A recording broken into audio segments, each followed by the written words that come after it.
Ani dan Dodo ingin pergi ke sekolah di pagi hari.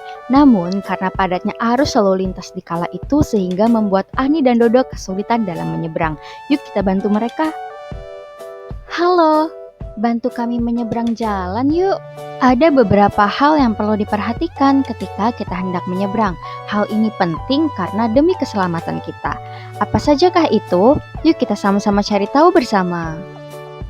Nah, untuk menyelesaikan persoalan tersebut, kita perlu membagi aktivitas menyeberang jalan menjadi langkah-langkah yang lebih sederhana, seperti mencari tempat penyeberangan yang aman untuk diseberangi, misalnya zebra cross, jembatan penyeberangan, dan juga trotoar.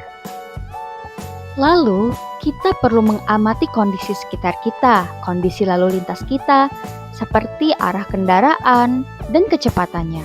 Serta kita juga perlu memperhatikan rambu-rambu lalu lintas jika memang ada. Nah, pada tahap ini kita hanya perlu fokus pada informasi-informasi yang penting saja, seperti kecepatan kendaraan yang mendekat. Lalu, perhatikan seberapa jauh jarak kendaraan dari kita. Dan perhatikan juga apakah kendaraan tersebut akan berbelok ke arah kita atau tidak. Dan lalu, jika seandainya kita melewati lampu merah, kita juga perlu memahami bagaimana pola lalu lintas yang terjadi di lampu merah tersebut.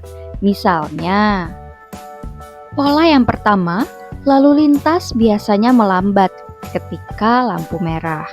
Hal ini dapat menjadi peluang bagi kita untuk bisa menyeberang jalan dengan penuh kehati-hatian.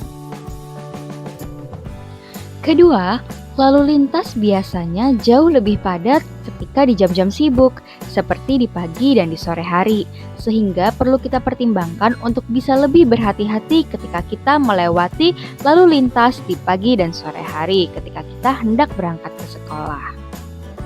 Selanjutnya, pengendara motor biasanya seringkali lebih sulit diprediksi, seperti tidak konsisten ketika menghidupkan lampu sen, serta berkendara secara ugal-ugalan. Ini harus membuat kita jauh lebih hati-hati ya. Setelah kita melihat dan memahami pola-pola lalu lintas yang ada, setelah itu kita perlu untuk memutuskan kapan waktu yang tepat untuk menyeberang jalan.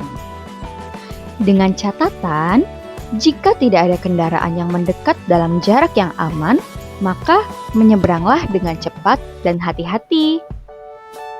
Namun, jika ada kendaraan yang mendekat, tunggu hingga aman. Setelah itu, apabila kondisinya sudah aman, maka kita bisa menyeberang. Nah, dengan membagi setiap persoalan menjadi langkah-langkah sederhana, kita bisa jadi jauh lebih fokus dan tidak terburu-buru, bukan? Nah, sekarang kamu sudah paham kan bagaimana langkah-langkah yang benar dalam menyeberang jalan? Setelah itu, yuk mari kita sama-sama bantu Ani dan Dodo untuk menyeberang jalan. Silahkan kerjakan soal-soal setelah ini ya.